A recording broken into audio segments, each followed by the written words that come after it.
today, ako gagawa ko ng ito.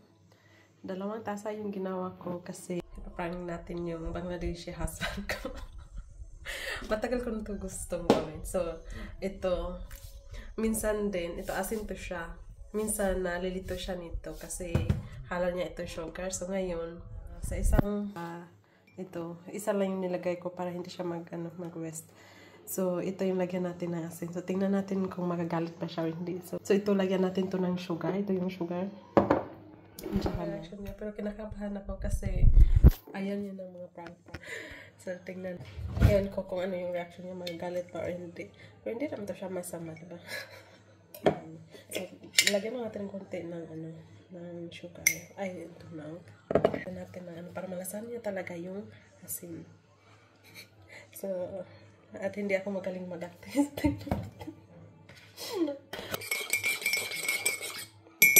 yung may asin.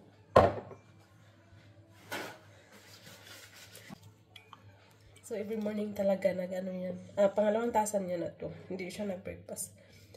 Every morning, nag-ano talaga yan siya, nag-cha-cha. So, gawa na natin kasi matikman niya. Meron tayong maibigay agad. Tikman natin.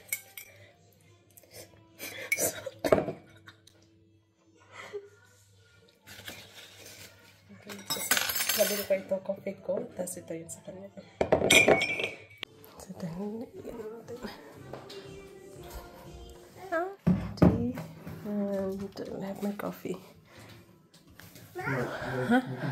No, editing. No. Huh?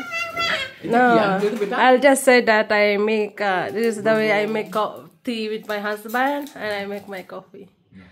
Okay, cheers. Cheers. No, tea. But no, then pick my legs. No. So, cheers. And then, oh, it's for you. Okay, I hide my boxer. Yeah.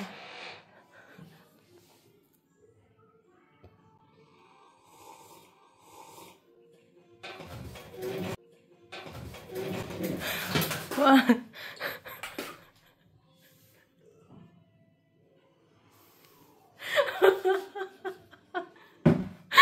Oh my god! Mama! Timon! When I make your tea, I always forget the salt. Essentially, I did once. Yeah. I was sleeping at home and I smoke and drink of put salt. Okay, now this is the one I put. What did you put? How can I notice? Oh, looks like tea. You by mistake. Now I know you're doing video. Frank style. I'm not good, Frankie, and I'm scared of TV. Bye-bye.